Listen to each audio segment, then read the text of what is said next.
नमस्कार सर्वांना, श्री स्वामी समर्थ. तर आज आमच्या गावामध्ये सकाळी सकाळी आलेल्या होत्या ह्या काकू, ज्या की सुकी मच्छी घेऊन आलेल्या आणि मला पण घ्यायचीच होती सुकी मच्छी.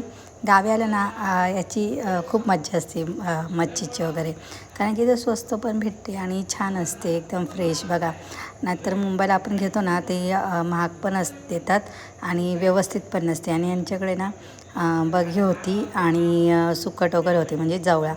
तर मला कर्दी पण हवी होती, पण यांच्याकडे नव्हती, त्यामुळे मी फक्त बगीच घेतली आहे. आणि खूप जण आले, मग इथे गोळा झाले मच्छी घ्यायला. सकाळी सकाळी आल्यामुळे सगळेच झोपेतून उठून आलेले. आणि जवळा पण बघा किती छान आहे, फ्रेश एकदम. नाहीतर आपण मुंबईला घेतो त्यात खडे वगैरे असतात. आणि हे लोक चाळून वगैरे पण देतात जवळा. कोणतीही मच्छी असली तर साफ करून देतात ती, बघा. आणि मी बगी वगैरे घेतली. बगी बघा किती छान आहे, मोठी लांबलचक होती आणि खराब पण नव्हती, मस्त होती. आणि जास्त जाड पण नाही घ्यायची आणि जास्त पातळ पण नाही घ्यायची, मीडियम असेल तरच तशीच घ्यायची ती. आणि ह्या बगी मच्छीची ना चव आपले सुके बोंबील असतात ना तशीच लागते, उलटं त्याच्यापेक्षा पण सुंदर लागते. फक्त करताना याच्यात कांदा, टॅमॅटो आणि ओलं वाटप टाकायचं, तर खूपच सुंदर लागते याची चव. तर मला तर खूप आवडते, पण मी एकटीच खाते, जास्त माझ्या मिस्टरांना काही एवढं आवडत नाही बगी मच्छी. तर मी अर्धा किलोच घेतली आहे. आणि त्यानंतर मला सारवण पण करायचं होतं, कारण की आता 2 दिवसांनी ना आमच्या घरी देव येणार आहेत. त्यामुळे आमच्या इथे बघा अजून खूप काम बाकी आहे माझ्या घराचं.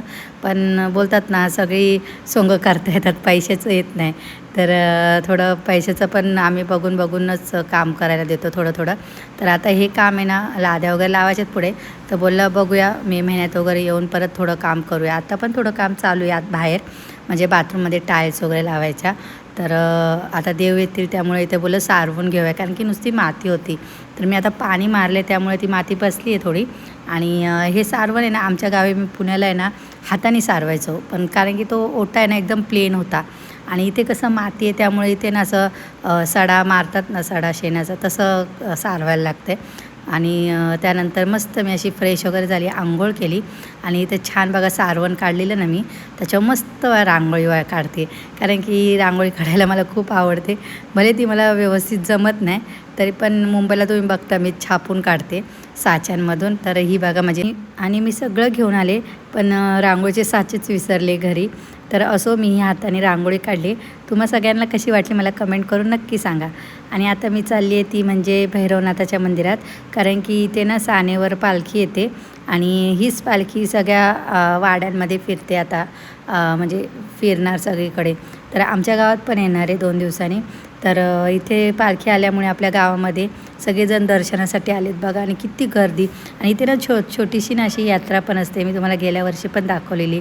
तर बोललं इथे आता पहिली वटी वगैरे भरूया, मग मी तुम्हाला मंदिर दाखवते. गेल्या वर्षी खूप काम बाकी होते मंदिराचं, तुम्ही ज्यांनी बघितलेत माझे व्हिडिओ त्यांना माहीतच असेल.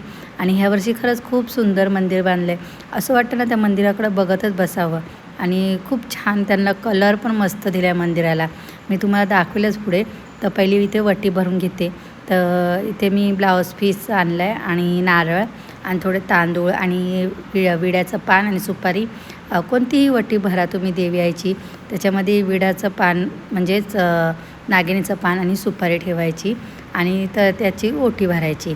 आणि ते तुम्ही गारानं पण घालू शकता पालखीला वगैरे. तर हे बघा, हेच ते मंदिर भैरवनाथाचं किती छान केलं आहे बघा, खरंच खूप सुंदर वाटते ना. आणि बाजूला बघा 2 गजलक्ष्मी उभ्या आहेत, म्हणजे हत्ती, हे 2 किती मस्त केलं यांनी. आणि हे सगळं मंदिराचं काम आहे ना, यांनी वर्ष गेलं या मंदिराच्या कामाला त्यांना, आणि खूपच सुंदर केलं आहे. गेल्या वर्षी बघा हे लाद्याचं वगैरे, लाद्या लावायचं काम चालू होतं. आणि ही मी देवी आईसाठी ओटी घेतली आहे, त्याच्यामध्ये फूल ठेवायचं आहे, पण ते मंदिरात आतमध्ये गेल्यावरच ठेवून मी. तर ही सुंदर अशी साडी घेतलेली, मी तुम्हाला बोललेली डोंबिवलीमधून मी तिथे 2 साड्या घेतल्यात. तर ही ती एक साडी आणि दुसरी साडी चंडिका देवी आईसाठी घेतली आहे, तर ओटी भरायला. आणि ते बघा हे सगळे देव इथं इतके सुंदर वाटतात आहे ना, हे काळ्या पाषाणामध्ये खरंच खूप सुंदर उठून दिसत होते देव. जर तुम्ही कधी इथे आलात ना खेडला, तर चिजर म्हणून गाव आहे, तिथे या.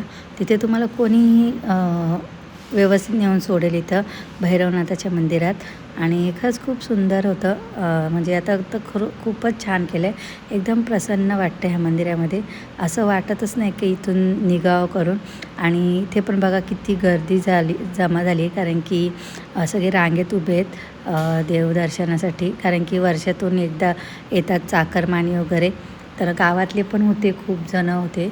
आणि मला वटी पण भरायची होती. जास्त वेळ थांबता पण येत नव्हतं, कारण की माझ्या बाजूला बघा किती मोठी रांग लागलेली होती सगळ्यांची दर्शनासाठी. म्हणून मी पटापट वटी भरून घेतली. आपल्यामुळे दुसऱ्यांना नको त्रास, तर ते पाठीमागून जात होते, पण काहींना तिथेच उभं राहून दर्शन घ्यायचं होतं देवी आईचं. तर बोललं चला वटी भरूया पटापट. आणि तिथून आम्ही निघालो. तर इथे आतमध्ये मंदिरात जातानाच आहे ना गणपती बाप्पांची मूर्ती आहे छान अशी. आणि त्याच्या खालीच आहे ना महादेवांची शिवलिंग आहे.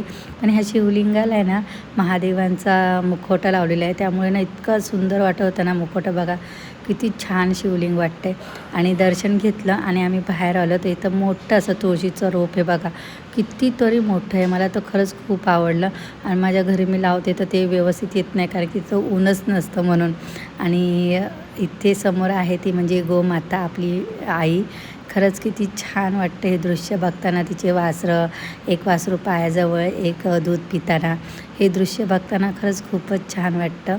आणि असं वाटतं बघतच बसावं हे दृश्य, कारण की आपण गायचीच आईला उपमा देत असतो. आणि हेच ते मंदिर आहे बघा भैरवनाथाचं, चिचघरमधलं. खरंच खूप सुंदर आहे आजूबाजूचं वातावरण. इथे सगळे आजूबाजूच्या वाडीमधले लोक आलेले आहेत दर्शनासाठी आणि देवी आईची ओटी भरण्यासाठी पण. म्हणजे पालखीमध्ये जे देव आहेत त्यांची ओटी भरायला आलेले आहेत. आणि खरंच खूप छान आहे बघा.